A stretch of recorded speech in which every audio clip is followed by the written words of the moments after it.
इसमें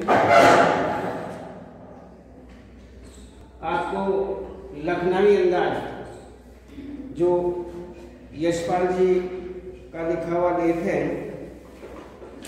सबसे पहले इनके विषय में हम आपको बताएंगे कि यशपाल जी का जो संक्षिप्त जीवन परिचय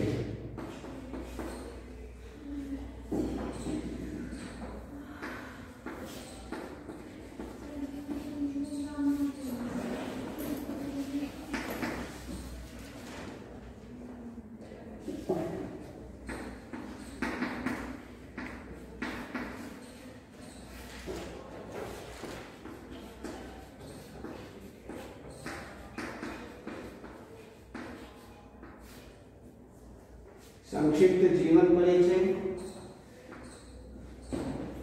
इसकी रचनाएं,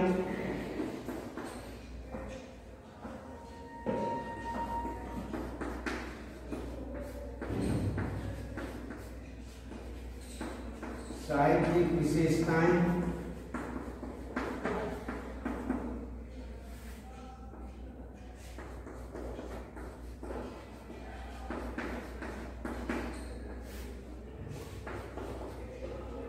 रचनाएं, भाषा शैली,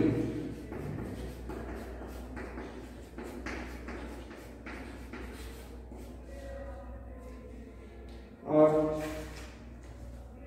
इस संक्षिप्त जीवन के बाद आपको बताएंगे पाठ का सार।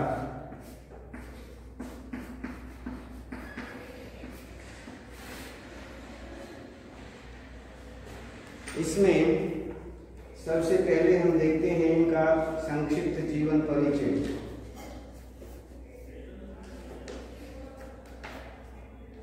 इसमें लेखक सुप्रसिद्ध साहित्यकार यशपाल जी का जन्म 3 दिसंबर 1903 को पंजाब में स्थित फिरोजपुर छावनी में हुआ था। उनके पिता का नाम हीरालाल और माता का नाम प्रेम देवी था। फिरोजपुर से मैट्रिक प्रथम श्रेणी में उत्तीर्ण की। प्रथम श्रेणी में फर्स्ट ये रहे, उसमें उन्होंने पास किया और वह इस प्रकार से उसके बाद लाहौर के नेशनल कॉलेज से बीए की शिक्षा उन्होंने पूर्ण रूप से ग्रहण की। वहाँ ये शिक्षा प्राप्त करने के बाद यहाँ पर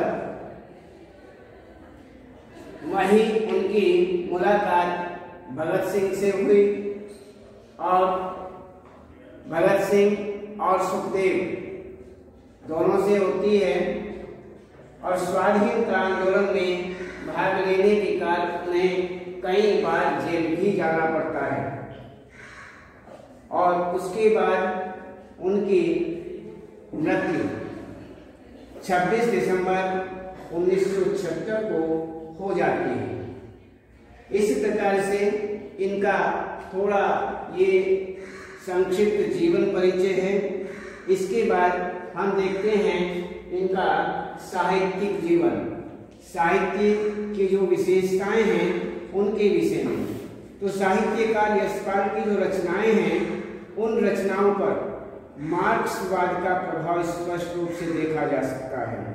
उनकी रचनाओं में आम आदमी के सरोकारों की उपस्थिति मानी जाती है।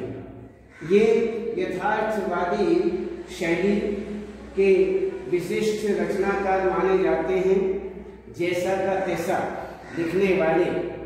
तो सामाजिक विषमता, राजनीतिक पाखंड और रूढ़ियों के खिलाफ उनकी रचनाएं जो हैं वह सामने आती हैं कि सामाजिक जो विषमताएं हैं वह और अन्य राजनीतिक जो पाखंड हैं या फिर रूढ़ियों के खिलाफ इनकी मुहिम उठती है, अर्थात ये जो हैं इस प्रकार से सारी की सारी रचनाएं जो हैं इस प्रकार की लिखते हैं वह हमारे सामने आती हैं। तो इस प्रकार इनकी साहित्यिक विशेषताएं हैं।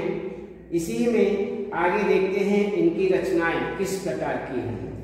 रचनाएं यशपाल जी जो हैं अपनी रचनाएं विविध रूपों में प्रकट की हैं, विविध रूपों में इन्होंने प्रकट की हैं।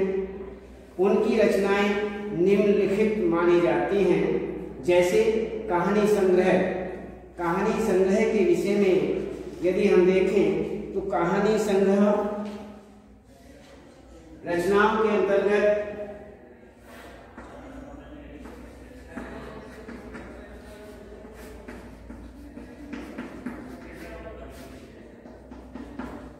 इसमें कहानी संग्रह, निबंध, उपन्यास,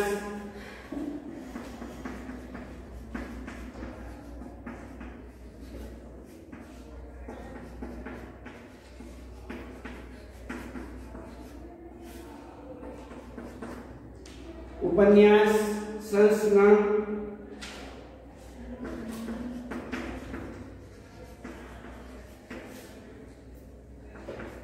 और नाटक, ये इसमें इनकी रचनाओं के अंतर्गत। जैसे कहानी को हम देखते हैं, कहानी में ज्ञानदान, पिंजरे की उड़ान, तर्क का तूफान, बादुड़िया, धर्म युद्ध, फूलों का कुत्ता, उत्तराधिकारी, चित्र का शीर्षक, सच बोलने की भूल, उत्तमी की मां आदि आदि इनकी कहानी संग्रह हैं। इसी प्रकार से निबंध के विषय में देखते हैं कि न्याय का संघर्ष, बात बात में, चक्कर क्लब, देखा समझा आदि ये इनके निबंध। अब उपन्यास देखते हैं, झूठा सच, अमिता, पार्टी कामरेड, दादा कामरेड, मेरी तेरी उसकी बात आदि आदि। तो इसी प्रकार से ये इनके हुए उपन्यास। अब संस्मरण के विषय में देखते हैं कि संस्मरण इस प्रकार से सिंहावलोकन, गांधीवाद का शव, चिंता। आगे नाटक के विषय में देखते हैं, नाटक, नशे नशे की बात, रूप की परख, गुड़बाई, दर्दे दिल। इस तरह से इनके नाटक रहे। अब इसके बाद हम इनका साहित्य से इनकी भाषा शैली देखते हैं कि इनकी भाषा शैली किस प्रकार रही। तो यशपाल जी की भाषा में स्वाभाविकता थी और सजीवता तथा रचनागत विशेषताएं थीं। इसमें उनकी भाषा अत्यंत सरल थी, सहज थी और पात्रों के अनुकूल तथा भाव अभिव्यक्ति में हर प्रकार से वह समर्थ थे। वह पात्रों के अनुसार ही जो भी भाव उन्हें व्यक्त करना था उसके अनुसार वह भाव अभिव्यक्त करने में बड़े ही समर्थ माने जाते हैं, प्रवीण माने जाते हैं। उनकी शैली वर्णन करने वाली थी, वर्णनात्मक थी और संवाद प्रधान थी तथा प्रभावपूर्ण थी। उनकी इस प्रकार की शैली थी कि उससे प्रभावपूर्ण शैली माना जाता है, उससे प्रभाव होता है, संवाद उसमें मिलते हैं उनकी भाषा शैली के अंतर्गत और वर्णनात्मक शैली मानी जाती है। तो संवाद प्रधान संवाद था, वर्णनात्मक थी और प्रभावपूर्ण मानी जाती थी। तो इसमें भावों की जो प्रभावी अभिव्यक्ति है इसके लिए उर्दू और अंग्रेजी शब्दों का भी उन्होंने विशेष रूप से प्रयोग किया। जैसे तत्सम, कुछ शब्द इस प्रकार के रहे कि जैसे तत्सम, सज्जन, सकृष्ण, निश्वास, चक्षु, ज्ञान, वेदना आदि इस प्रकार के उन्होंने शब्दों का प्रयोग किया। ऐसे ही यदि उर्दू के शब्दों को हम देखें तो उर्दू के शब्दों का भी उन्होंने इस प्रकार से प्रयोग किया कि मुसस्सिर, मुफस्सिर, गवारा, एहतियात, करीने, वल्लाह, शुक्रिया, तलब, किबला, तस्लीम, नफीस, नामुराद आदि इस प्रकार के उन्होंने उर्दू के शब्दों का भी प्रयोग किया। इसी ही के बाद अंग्रेजी के शब्द भी उन्होंने काफी प्रयोग किए, जैसे passenger train, second class ticket, birth, abstract आदि आदि। तो इसी प्रकार अब देखते हैं कि उन्होंने मुहावरों का भी विशेष रूप से प्रयोग किया। मुहावरे भी थे, सिर खम लेना, ज्ञान चक्षु खुलना, सकृष्ण आंखों से देखना आदि। तो इस प्रकार उनका ये जीवन, संक्षिप्त जीवन परिचय और साहित्यिक परिचय, साहित्यिक विशेषताएं, अन्य उनकी रचनाओं के अंतर्गत कहानी, संग्रह, निबंध, उपन्यास, संस्कृत, नाटक आदि इनके विषय में हमने जाना। और उसके बाद हमने जाना कि भाषा शैली इनकी किस प्रकार की थी। तो ये सारी स्थितियां हमने देखी और जानी। अब इसके बाद हम देखते हैं पाठ का सार। पाठ के सार के अंतर्गत लखनवी अंदाज नामक प्रस्तुत पाठ जो है, इसमें जो लेखक है, लेखक ने ऐसे नवाब को वर्ण विषय बनाया है, ऐसे नवाब को अपना विषय बनाया है जो लेखक के समक्ष, लेखक के सामने अपनी नवाबी का प्रदर्शन करते हुए हीरे की फांकों को खाने की बजाय, खाने की जगह सूंघ कर रसास्वादन करता है। खाने से रस का स्वाद होता है, लेकिन वो सूंघ करके ही रसास्वादन करता है, रस का आनंद लेता है। तो इसी प्रकार से और सूंघते हुए खीरे की एक एक फांक को खिड़की के बाहर भी फेंकता रहता है। तो रसास्वादन के लिए खाता नहीं है, केवल सूंघता है और सूंघ करके रसास्वादन करता है, और रसास्वादन करने के बाद वह खिड़की से बाहर भी उन्हें फेंकता रहता है। इस प्रकार से ऐसा करके वह डकार लेकर के, डकार भी लेता है, डकार लेकर के तृप्त होने का नाटक भी करता है। ऐसा दूसरों को दिखाता है जैसे वह तृप्त हो गया है, उसकी भूख शांत हो गई है, अब उसे भूख नहीं रही है, उसकी इच्छा हीरे खाने की नहीं रही है। तो उसके इस व्यवहार से लेखक सोचता है कि इस तरह तो वो बिना घटना, बिना विचार और पात्रों की नई कहानी लिखी नहीं जा सकती। किस प्रकार से लिखी जा सकती है? अर्थात घटना, विचार और पात्रों की नई कहानी भी लिखी जा सकती है। तो इस प्रकार ऐसे बातों से यदि देखा जाए तो कहानी लिखी जा सकती है बिना घटना के, चाहे कोई घटना है या नहीं, कोई विचार या बिना पात्रों के कहानी लिख सकते हैं। तो इसी प्रकार से ये आपका एक पाठ का केवल संक्षिप्त आपको सार दिया। इसमें कुछ शीर्षकों के द्वारा आपको पाठ के विषय में बताते हैं। सबसे पहले हम देखते हैं लेखक की रेल यात्रा।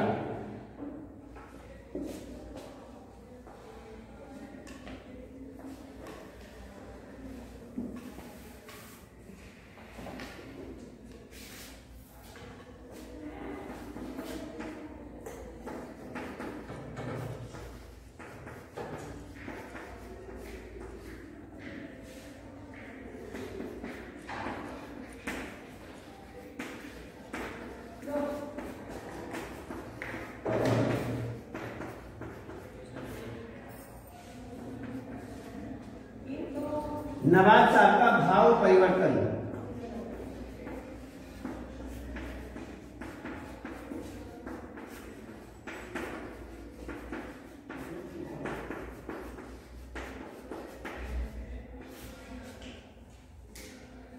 नवाब साहब का कीड़ा काटना।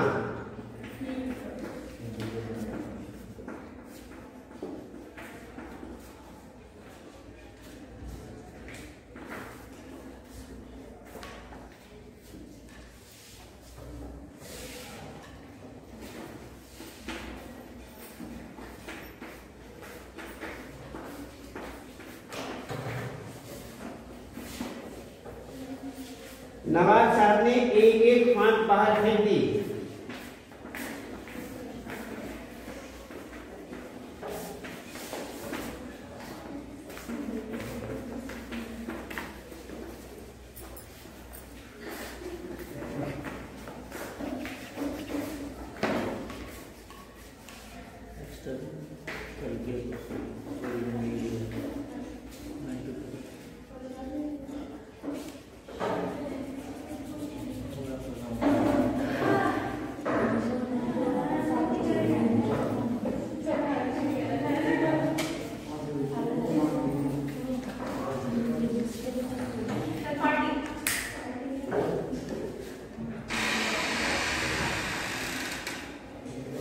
इसमें ये हुआ, नवाब साहब ने एक एक फांक फेंक दी।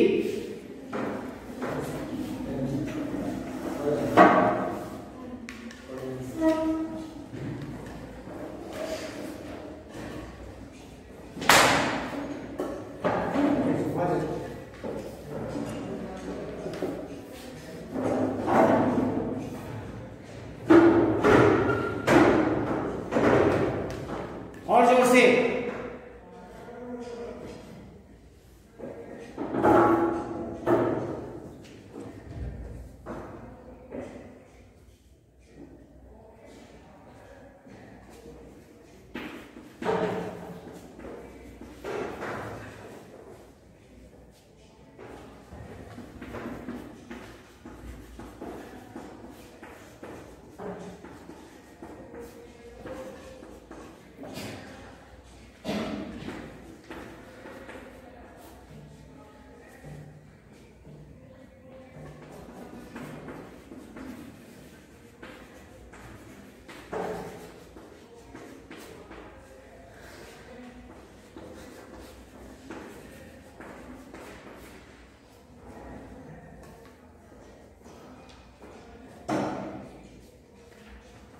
इसमें कुछ ये शीर्षक दिए हुए हैं, उन शीर्षकों के आधार पर हम देखते हैं इस पाठ के पूरा सार क्या है।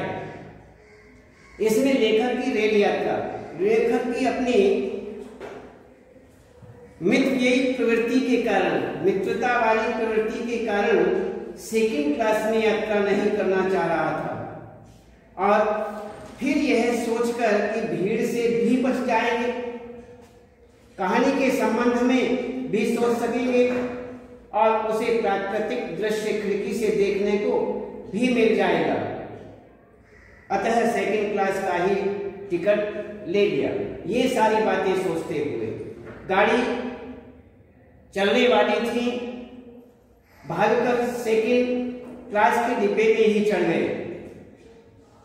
लेखक को अनुमान यह भी था कि डिब्बा खाली होगा, लेकिन उसने देखा कि एक बर्थ पर लखनऊ के नवाबी अंदाज में एक सफेद पोश सज्जन जो हैं वो पालथी मारे बैठे हुए हैं, वहीं पर बैठे हुए हैं, जिनके सामने तौलिए पर 2 चिकने खीरे रखे हुए हैं।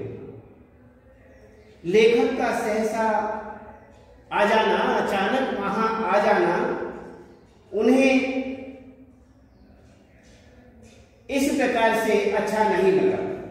नवाब साहब ने लेखक के प्रति कोई रुचि नहीं दिखाई और ने लेखक ने ही परिचय करने का प्रयास किया।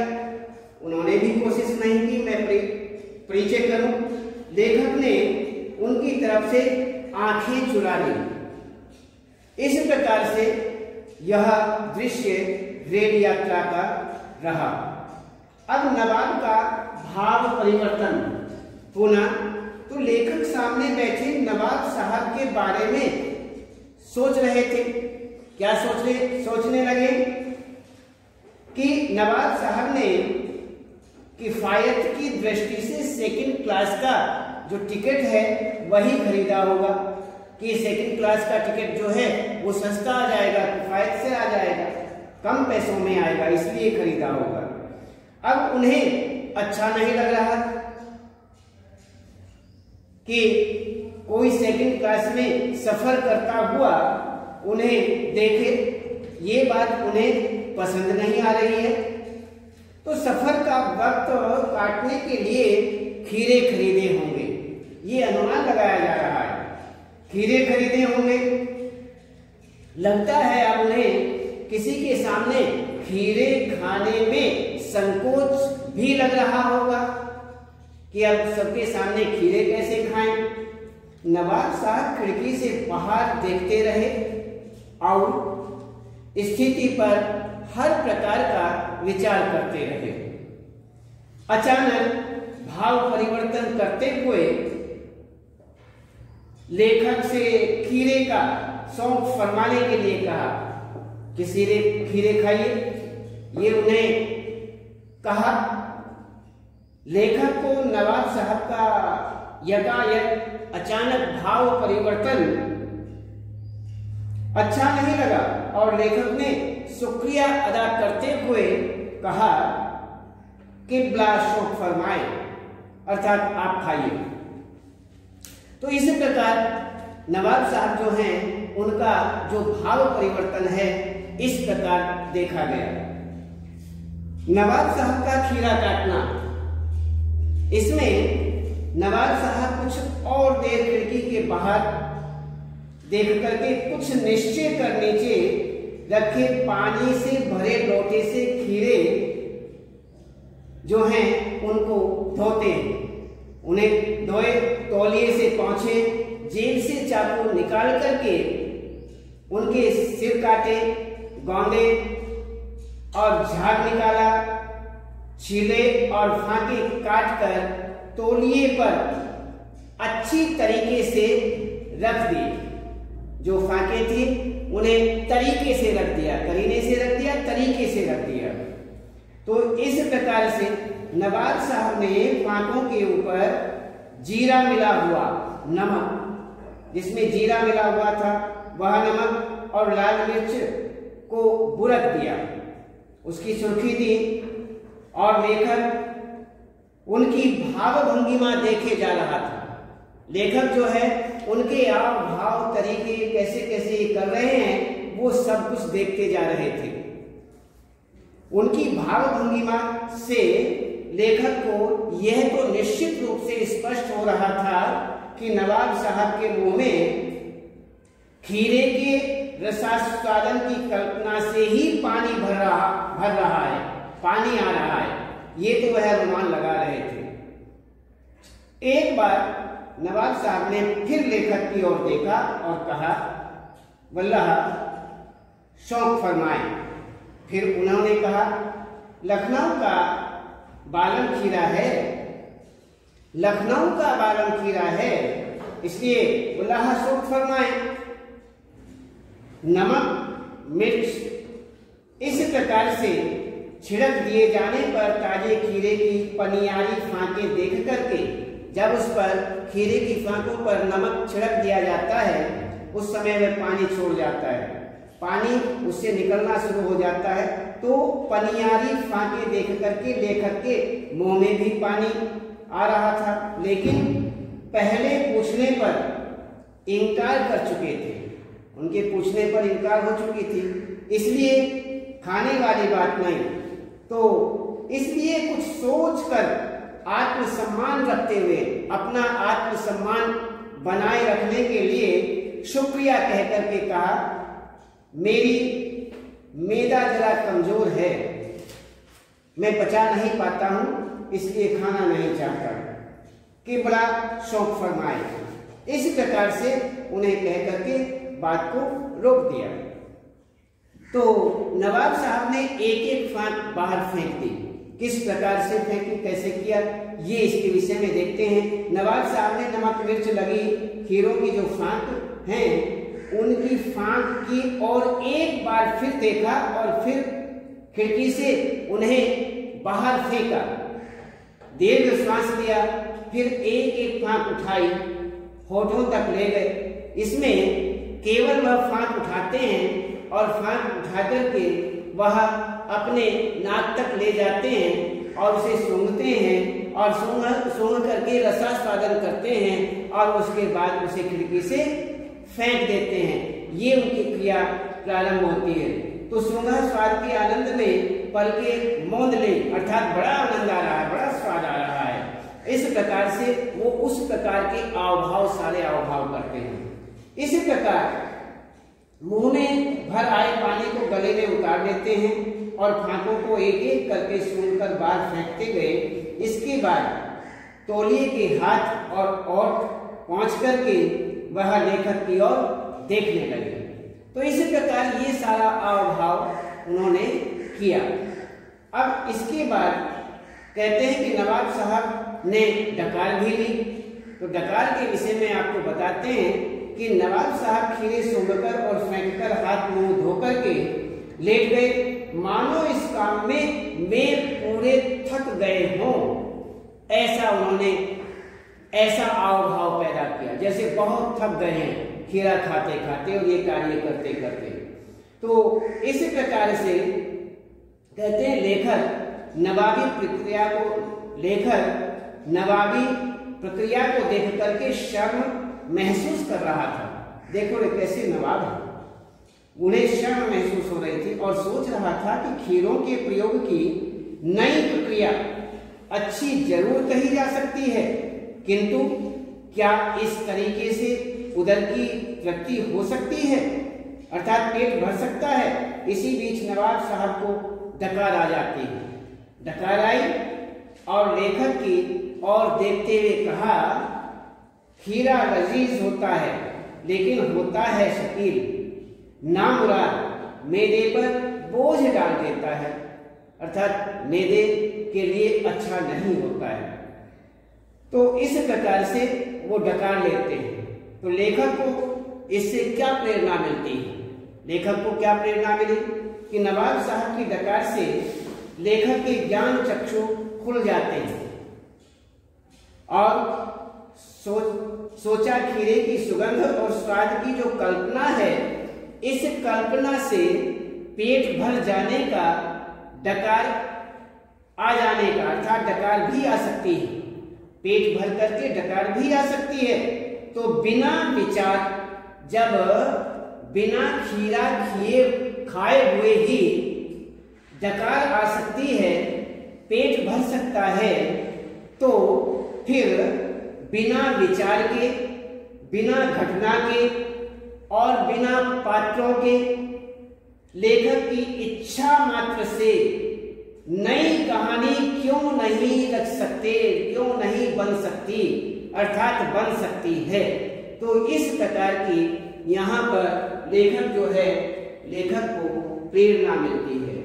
ये सारे आवभाव दृश्य देख करके इससे प्रेरित होते हैं लेखक कि यदि यहाँ पर नवाब साहब जो हैं वह हर प्रकार से यहाँ खीरा खाकर के, बिना खाए सूंघ करके रसास्वादन कर सकते हैं और बिना खाए रसास्वादन होने के बाद भी उनका पेट भर सकता है, तो फिर आगे कहते हैं कि बिना विचार के और बिना घटना के हैं और बिना किसी पात्रों के लेखक की इच्छा मात्र से, केवल लेखक की इच्छा मात्र से नई कहानी को क्यों नहीं बनाई जा सकती, अर्थात बनाई जा सकती है। तो इस प्रकार से ये आपका पाठ लक्षण अंदाज हुआ, इसमें जीवन परिचय हुआ, साहित्यिक विशेषताएं, रचनाएं, भाषा शैली और अन्य पाठ का ये सारांश ये अच्छी तरह से आप देखेंगे और आज यही और उसके बाद फिर आगे बताएं।